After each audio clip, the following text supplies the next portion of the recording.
stirred in the treetops, filling the stillness with calls that welcomed a new day. Everything about the scene suggested peace and renewal. But peace in the wild is never permanent. It is fragile, ready to shatter in a single moment. From within this harmony came a sound so piercing, so filled with anguish, that it seemed to tear through the heart of the valley.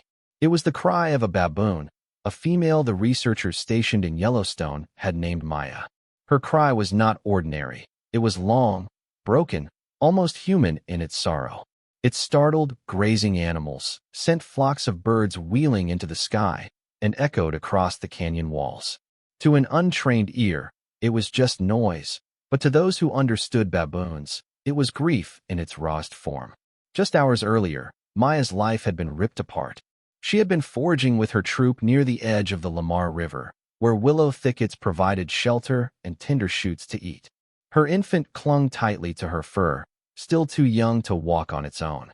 Suddenly, a shadow appeared from the ridge above, a mountain lioness, silent and swift, her body rippling with predatory grace. In an instant, chaos erupted. The troops scattered, shrieking alarms as they scrambled up rocks and into trees. Maya tried to flee too, but the lioness's leap was faster than fear. With a flash of claws and teeth, she snatched Maya's infant from her chest. For a few breathless seconds, Maya froze. She heard her baby scream, high-pitched and desperate, but powerless to stop the predator. The lioness vanished into the grass with her prize, leaving silence behind. Maya's arms clutched at empty air where her infant had been. It was gone. Now, in the pale morning light, Maya's cries carried the weight of that loss. They were not simply calls for a missing child. They were the shattered echoes of a bond torn apart. In the animal kingdom, survival often means adapting to tragedy, moving forward because there is no other choice. But for mothers, especially primate mothers, loss is not easily forgotten. Grief digs deep, and Maya's cries reveal the raw truth of it. Her troop tried, in their own way, to comfort her. A few females approached with soft grunts, reaching out to touch her shoulders. Others stayed close by, their presence meant as reassurance. Youngsters peered from behind their mothers, watching with wide eyes but not daring to come closer. This was not the kind of pain that could be healed by company. Maya's body shook with each sob-like call, her chest heaving as if every cry cost her a piece of her strength. The troop eventually fell silent around her, knowing that nothing they could do would fill the void left by her infant's absence. As the sun rose higher, her grief began to shift. Tears and cries turned to something darker, a deep and simmering fury. Her gaze grew sharper, her movements restless. The same instinct that once told her to protect her infant now whispered of revenge. Somewhere out there, a lioness had her baby's blood on her jaws. Maya's body trembled, not from fear, but from indignation. In the unforgiving balance of the wild, predators and prey exist in an endless struggle. And though baboons are no match for an adult mountain lion, they know their enemy's weakness. Generations of baboons across Africa and, now here in Yellowstone's carefully watched troop, have carried the same strategy. When the opportunity arises, they target the predator's offspring. Too small to defend themselves, lion cubs are vulnerable. By eliminating them, baboons reduce the future threat to their own young. It is a brutal logic, born not from cruelty but from survival. The scales of nature are always tipping, and sometimes balance is restored only through acts that to humans seem merciless. But at this moment, Maya was not calculating survival strategies. She was a mother, raw with pain, and her grief was reshaping into determination. She no longer wanted the murmurs of comfort from her troop. She no longer wanted to sit still while the image of her infant's last cry replayed in her mind. She wanted to act. So she rose. Her body still trembled, but her movements had purpose. She stepped away from the troop, ignoring the concerned grunts that followed. The others did not stop her. Every baboon knew that grief could not be argued with. Maya crossed the meadow, her sharp eyes scanning the brush, her ears flicking at the slightest rustle. Somewhere in the wilderness of Yellowstone, the lioness would have hidden her young, and Maya, guided by instincts as old as time, was determined to find them. Her figure moved steadily into the distance, a lone shadow against the glowing grasslands. Behind her, the troop fell silent, watching as one mother set out on a path that would defy the rules of nature, a path that would soon leave even seasoned researchers speechless. Maya moved slowly through the Yellowstone Valley, her body tense but focused. The early morning mist was beginning to lift, revealing wide stretches of golden grass dotted with sagebrush and clusters of pine. Somewhere in this vast wilderness, the mountain lioness who had taken her infant prowled unseen, perhaps still watching, perhaps gone to hunt again. Maya's steps were cautious, her sharp eyes scanning for the faintest sign of danger. A baboon in enemy territory had little margin for error. One mistake could end her life in an instant. Yet grief and determination pushed her forward. Baboons across generations have learned to recognize threats with an almost uncanny precision. They know the shapes of predators, the sounds of their movements, the scents that linger on the wind. But perhaps most importantly, they understand their predators' vulnerabilities. Mountain lions, powerful and agile as they are, must protect something delicate, their cubs. Too young to hunt, too small to defend themselves, the cubs are the predator's weakest link. In Africa, researchers have long observed similar behavior, baboons targeting lion cubs not out of cruelty, but out of necessity. It is a survival strategy written into their instincts. By removing future hunters before they grow strong, baboons ensure fewer threats to their own infants in years to come. Yellowstone's baboons, though living in a different ecosystem, were no less aware of this harsh calculus. To Maya, it was more than instinct, it was personal. Her baby had been taken. Now, somewhere out there, a cub represented both revenge and survival. She moved along the riverbank, pausing every few steps to listen. The call of a raven echoed overhead, carried by the wind. A distant splash signaled an elk crossing deeper in the water. Each sound was analyzed, measured, and dismissed as she searched for the one sign she needed: the faint mewl of a hidden cub, the subtle rustle of small movement in grass. Her nostrils flared, catching scents as she moved downwind of a thicket. The musk of pine needles, the sweetness of wildflowers, and faintly, very faintly, the lingering trace of mountain lion. Her heart quickened, but even in her grief-driven determination, Maya knew the risks. Mountain lion mothers are fiercely protective, and though they may leave their young hidden while hunting, they often circle back unexpectedly. For a lone baboon, an encounter with an adult lioness was a death sentence. This was why baboons usually attacked in groups, dividing roles among their strongest members. Some would act as sentries, others as distractors, and the most daring would seize the cubs. Alone, Maya had no such advantage. Her troop had stayed behind, unwilling to follow her on this dangerous path. She was vulnerable. Still, her steps carried her forward. Perhaps she did not think of strategy or risk in human terms. Perhaps all she felt was the searing emptiness of her arms, the memory of her infant's tiny fingers clutching her fur. Revenge was not abstract. It was immediate, pressing, alive within her. To act was the only way she could silence the echo of her child's last cry. The terrain grew rougher as she entered a patch of willows and lodgepole pines. Fallen branches cracked underfoot. She paused, her head snapping up at every sound. Squirrels chattered in the branches. A hawk circled high above. To any other creature, the scene was ordinary, but to Maya, it was filled with tension. Each detail mattered. A mother on the hunt, not for prey, but for her enemy's young. Her keen vision, evolved over countless generations, allowed her to detect subtle movements others might miss. The flick of grass against the wind, the trail of paw prints pressed into soft earth. She followed these signs, weaving through the brush, careful to remain quiet. Her ears twitched, tuned to frequencies beyond human hearing. Somewhere nearby, there could be the faint whimper of a cub left waiting for its mother. Hours seemed to stretch into minutes as she searched. Once, she froze, spotting a flash of tawny fur in the distance. Her body went rigid, muscles tightening, but it was only a mule deer slipping away into the forest. She exhaled sharply, a low grunt escaping her throat. The disappointment was brief, for instinct urged her onward. She was close, she could feel it. The sun climbed higher, burning away the mist, flooding the valley with light. Shadows retreated, making it harder to approach unseen. Maya slowed, aware that daylight favored the hunters of the sky and the watchful eyes of predators. Still, she pressed forward, guided by something deeper than reason. She paused beneath a large pine, its needles whispering in the breeze, and scanned the meadow before her.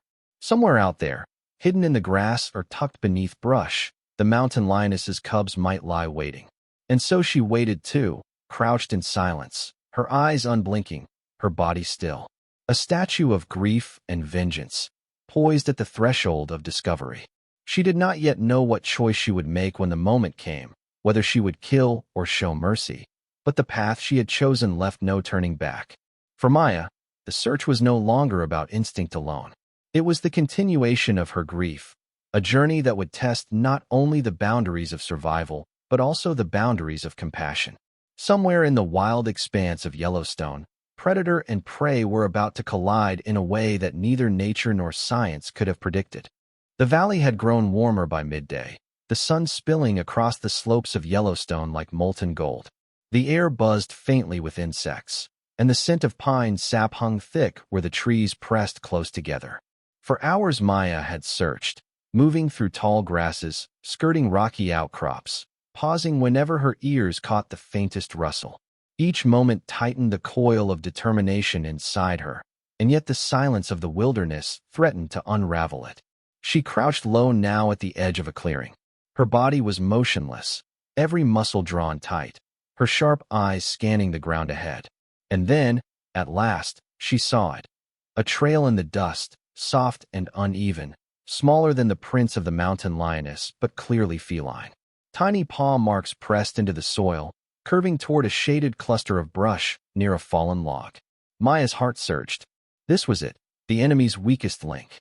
She crept forward, her steps silent. The sounds of the forest seemed to dim, as though the entire valley held its breath. Her nostrils flared. The scent was undeniable now, musky and fresh. She pushed through the grass, the shadow of the log falling over her. And there, nestled in a shallow hollow beneath the branches, was a cub. It was smaller than she expected, its fur a pale golden brown that gleamed softly in the dappled light. Its eyes, still tinged with the cloudy blue of youth, blinked up at her with innocent confusion. The cub did not run. It did not bare tiny teeth or hiss. Instead, it whimpered faintly, a fragile sound, and shifted clumsily on unsteady legs. Alone, it was defenseless, no claws, no speed, no mother to shield it. To Maya, this should have been the perfect moment to act. Her body stiffened as instinct surged through her veins. The same primal logic that had guided baboons for millennia screamed at her to seize the cub, to snuff out its life, and claim a measure of balance for her own loss. She could imagine the lioness returning to an empty den, wailing into the wilderness as Maya had done that morning. A life for a life. Revenge, swift and simple. But something unexpected stirred within her. Instead of lunging forward, she hesitated. The cub's tiny body trembled, its head tilting awkwardly as it peered up at the towering figure above it. For the briefest second, Maya did not see an enemy's offspring. She saw her own baby, its wide, helpless eyes, its fragile fingers clinging to her fur. The memory struck her like a spear, piercing through the fog of rage. Her breath caught, her chest heaving. The cub whimpered again, its mewl soft and pitiful. And then, in a gesture both simple and profound, it tottered closer, collapsing against her foot as though seeking warmth. Maya froze. Every instinct told her to strike, but every maternal impulse screamed otherwise. She bent down slowly, her long fingers brushing against the cub's fur. It was warm, alive, fragile. The sensation jolted her. It had been only yesterday that she had felt such warmth pressed against her chest, her own infant, before the lioness had taken him. The wilderness is merciless, but even within its brutality, moments of extraordinary choice emerge. For Maya, this was such a moment. Researchers who later pieced together her behavior would struggle to explain it. The decision of a grieving baboon mother to extend tenderness where instinct demanded violence. Was it confusion? Was it displaced maternal instinct? Or was it something deeper, a glimmer of empathy, crossing the boundary between predator and prey? Whatever the explanation, Maya's next act defied everything her species had been known to do. Instead of harming the cub, she scooped it gently into her arms. The cub whimpered once more, then nuzzled into her chest, as though recognizing in her heartbeat the rhythm of safety. Maya held it tightly, rocking slightly, her grief softening into something neither rage nor surrender. The clearing remained silent except for the cub's soft breaths and the faint rustle of leaves. To anyone watching, whether another baboon, a hidden predator, or the distant eye of a researcher with binoculars, the sight would have seemed impossible. A baboon cradling the child of her mortal enemy, not as prey, not as revenge, but as though it were her own. Still, danger lingered. Somewhere nearby, the cub's mother might already be returning, and Maya's fragile act of compassion could turn fatal in an instant. Yet for that moment, beneath the towering pines and the endless Yellowstone sky, Maya made her choice clear. She would not kill. She would protect. And so the story of predator and prey took an unexpected turn. What had begun as an inevitable cycle of grief and revenge was now a bond. A fragile, fleeting bond between a mother who had lost her child and a child who had lost her mother's protection. A bond that would leave every witness, both human and animal, utterly speechless. For a long moment, the clearing was silent. Only the soft murmur of the river and the whisper of wind through pine needles broke the stillness. Maya sat hunched over the cub, her arms curled protectively around its tiny frame. Every heartbeat pounded in her chest, quick and urgent, as though the forest itself pressed in to watch. She had made her choice, but what that choice would mean, neither she nor the wilderness could yet know. The cub shifted, letting out a faint mewl, its head nuzzling deeper into her fur. Maya tightened her grip instinctively. The action startled even her. She, a baboon who had lost everything, was now giving comfort to the offspring of her greatest enemy. To onlookers, it would appear as madness, a violation of the natural order. Yet to Maya, it felt like the only way to quiet the ache in her chest. Still, danger loomed. The lioness could return at any moment. A shadow across the ground, a whisper of movement, and Maya's fragile peace could shatter. She knew this. Her ears twitched at every sound, her body stiff with readiness to flee. Yet she did not set the cub down. Instead, she rose slowly to her feet, holding the small creature against her chest, scanning the tree line for any sign of the predator's return. Her instincts screamed at her to escape, but her feet did not carry her far. Instead, she climbed halfway up a low pine, settling on a thick branch where she could see the clearing below. From this perch, she kept the cub close, rocking gently as the hours passed. Her grief found expression in that motion, slow, rhythmic, the same way she had rocked her own infant just days before. The wilderness around her seemed to fade. She no longer thought of revenge. She no longer thought of survival alone. All she felt was the fragile warmth pressed against her chest. As the sun lowered toward the horizon, streaking the valley with orange and crimson light, a new sound rose from the distance. It was low, guttural, resonant, the call of the mountain lioness. Maya froze, every muscle coiled, her eyes scanning the trees. The call came again, closer now. The cub stirred, lifting its small head, a faint cry escaping its throat in response. It recognized the voice. Its mother was nearby. Panic surged through Maya. In her arms was the very thing the lioness sought. To keep it meant certain death. To abandon it meant surrendering the only connection she had left to her lost child. Her body trembled with indecision. But the cub whimpered again, burying itself deeper into her fur, and Maya felt the surge of maternal instinct once more. She could not harm it. She could not let it die. The lioness emerged at the far end of the clearing, her golden coat glowing in the fading light. Her head was low, her shoulders rippling with tension. She scanned the ground, her nose lifting to catch the scent. Maya's pulse hammered in her throat. One movement, one glance upward, and the lioness would see her. And then, silence, final and absolute. But the lioness did not look up. She prowled to the hollow beneath the fallen log, nosing at the space where she had left her cub. Finding it empty, she froze, her ears twitching, her muscles coiled to strike at whatever had taken her young. Then, from Maya's arms, the cub mewled, a high, plaintive cry. The lioness's head snapped up, eyes locking onto the sound. The moment stretched thin, fragile as glass. Baboon and lioness stared across the clearing, predator and prey bound by the life of the cub between them. The lioness's tail lashed once, twice. Her muscles bunched. She was ready to leap. Maya's grip tightened, her body pressed back against the trunk, her teeth bared in silent warning. But then, something remarkable happened. Instead of attacking, the lioness let out a low, rumbling call. It was not a roar, not a threat, but a mother's summons. The cub wriggled in Maya's arms, answering with a soft cry of its own. The bond between them was undeniable. Maya's chest ached. She looked down at the cub one last time, brushing its fur gently with her fingers, imprinting its warmth into her memory. And then, slowly, almost reluctantly, she climbed down the tree. At the edge of the clearing, she placed the cub on the ground. For a moment, it wobbled on unsteady legs, confused by the separation. Maya gave a low grunt, urging it forward. The cub turned, toddled a few steps, and then broke into a clumsy run toward the lioness. The mother bent low, sweeping the cub into the curve of her body with a deep, throaty rumble of relief. Maya stood frozen, watching. The ache in her chest deepened, but with it came something unexpected, a sense of release. She had not taken revenge, but she had not surrendered to grief either. She had chosen compassion, and in doing so, had broken a cycle older than memory. The lioness did not attack. She gathered her cub, gave Maya one long, unreadable look, and then melted back into the shadows of the forest. The clearing fell silent again, empty but for Maya. She remained there until the stars began to emerge, her silhouette dark against the twilight sky. Her arms, once filled with her own infant and now briefly with another's, were empty again.